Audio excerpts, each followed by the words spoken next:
भाई आपने PIL दायर करवाया था मणिपुर की हिंसा को लेकर, उसको लेकर क्या कहते हैं?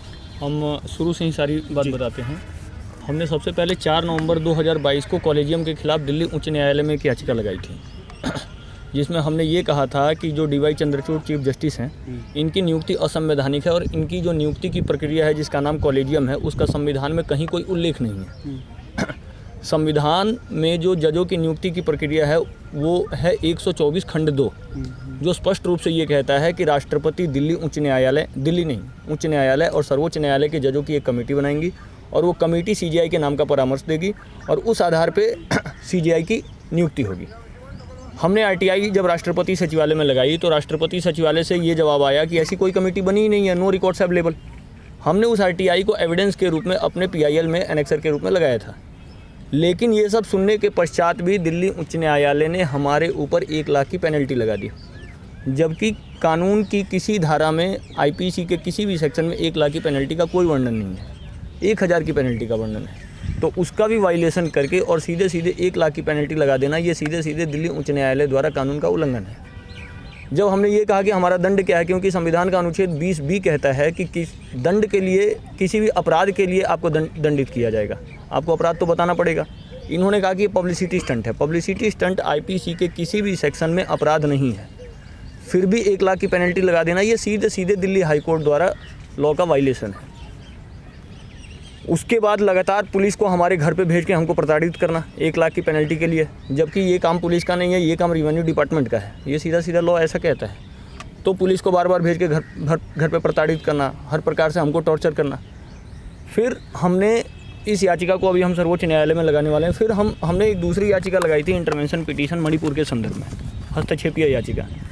हस्तक्षेपीय याचिका में जो मणिपुर में पूरा नरसंहार चल रहा है और हिंदू और क्रिश्चियंस के मध्य जो सारा मतभेद चल रहा है, जिसमें ईसाई आतंकवादियों द्वारा हिंदुओं का नरसंहार किया जा रहा है।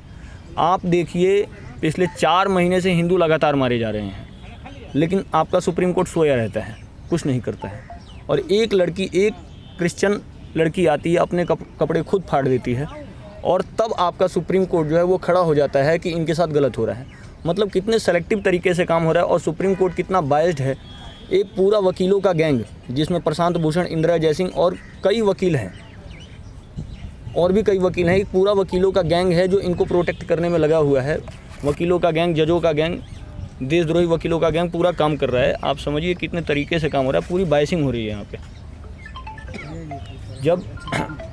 जब आप समझिए कि 4 महीने से हिंदू मारा जा रहा था मणिपुर में, तब किसी ने कुछ नहीं बोला, लेकिन एक क्रिश्चियन लड़की खुद के कपड़े खुद फाड़ देती है, तब आपका सुप्रीम कोर्ट जाग जाता है, 100 मोटो लेता है कि भाई गलत हो रहा है। तो आप सरकार से तो अपेक्षा बाद में रखेंगे, सबसे पहले जो जुडिशल सिस्टम है वो आप समझिए कि पूरी तरीके से कुछ लोगों के कब्जे में है। और ये मैं नहीं, इससे पहले भी हमारे कानून मंत्री कह चुके हैं, पूर्व चीफ जस्टिस रंजन गोगोई भी यही बात कह चुके हैं कि सुप्रीम कोर्ट को आधा दर्जन देशद्रोही वकीलों ने कैप्चर किया हुआ है। तो हमारी लड़ाई जो है, हमारी जो सारी लड़ाई है, हमारी सारी लड़ाई देशद्रोही वकीलों, मीडिया का एक देशद्रोही गैंग, मैं यहाँ पे संपूर्ण मीडिया की बात नहीं कर रहा हूँ, मीडिया का एक संपूर्ण देशद्रोही गैंग जो इनके प्रोटेक्शन के लिए काम करता है। अभी देखिए, आज ही जब हम ये प्रेस निमंत्रण देने वाले थे, तो आप देखिए कि जो पूरा मीडिया उसके लिए कोई कुछ नहीं कर रहा है, लेकिन हमको किस प्रकार से टॉर्चर कर दिया जाता है, पुलिस आ जाती है और सारी चीज़ें हमसे पूछी जाती हैं। तो हमारे कहने का भाव यही है कि जो सुप्रीम कोर्ट में बायसिंग चल रही है, पूरा जजमेंट यहाँ पे पेड होता है। आप समझिए, जिसके पीछे अमेरिकन ऑर्गेनाइजेशंस लगी हुई हैं, फोर्ड फाउंडेशन है, CIA है, ओपन सोसाइटी फाउंडेशन है, ये सब जजों के गिरोह को फंड करते हैं और देशद्रोही जजमेंट यहाँ से दिए जाते हैं। दिवाली पे पटाखे बैन कर देना, जबकि IIT दिल्ली की रिपोर्ट है कि दिवाली पे पटाखों से कोई पोल्यूशन नहीं होता, फिर भी दिवाली पे पटाखे का बैन का यहाँ से ऑर्डर इशू कर दिया जाता है। LGBT को गैर आपराधिक कर देना, यमुना पे छठ बैन कर देना। तो ये जो सारे जजमेंट है, तो सारा विषय ये है कि यही है। ओके,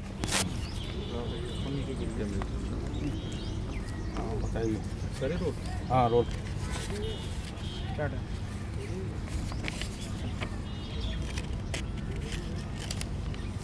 सर, मणिपुर हिंसा को लेकर सुप्रीम कोर्ट में क्या सुना, उसको लेकर क्या? मणिपुर हिंसा को लेकर जो अखिल भारतीय हिंदू महासभा और ग्राम उदय फाउंडेशन जिसके याचिकाकर्ता संजीव तिवारी हैं, उनकी तरफ से याचिका है। उसमें पूरी तरह से निष्पक्ष सुनवाई की जो बात है, सुनवाई निष्पक्ष होनी चाहिए, उसमें भेदभाव नहीं होना चाहिए।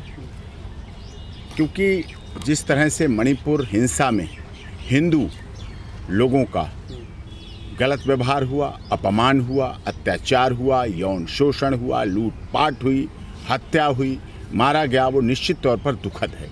भारत सरकार ने अपनी तरफ से बहुत काम किए, सुरक्षा के लिए, संरक्षण के लिए, रक्षा के लिए लगातार संकल्पित रहे। माननीय गृह मंत्री जी भी कई बार गए, माननीय प्रधानमंत्री जी ने भी उस पर सर्वदलीय बैठक की, गृह राज्य मंत्री बहुत दिन वहीं रहे और उस पर हुआ, सुनवाई हुई।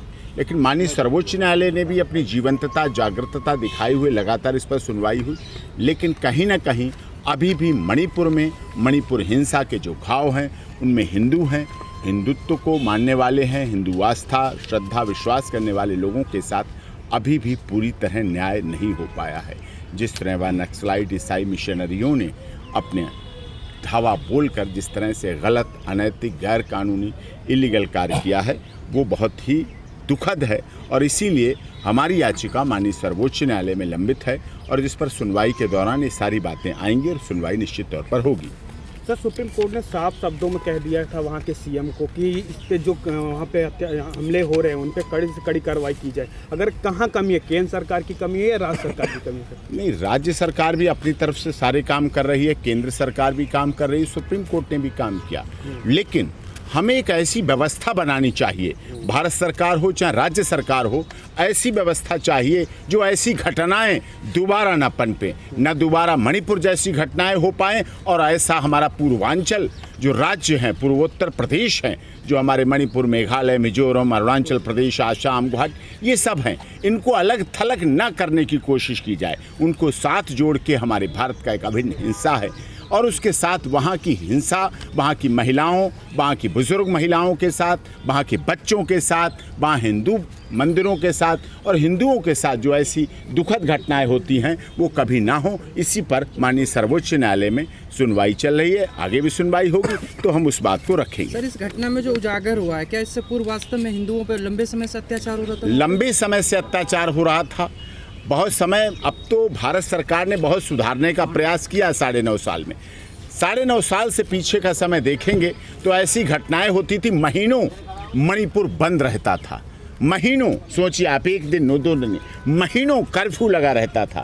भारत सरकार के माननीय गृह मंत्रालय ने बहुत सुधार किया है, बहुत परिवर्तन किया है, बहुत अपनी इच्छा शक्ति के आधार पर कार्रवाई की है। लेकिन वो समय था जब मणिपुर और इस तरह उस तरह पूर्वोत्तर राज्यों में महीनों महीनों बंद होना, सेना लगी रहना, सेना का फ्लैग मार्च होना, लोगों का वहाँ से ब्रेन ड्रेन होना, लोगों का वहाँ से पलायन होना।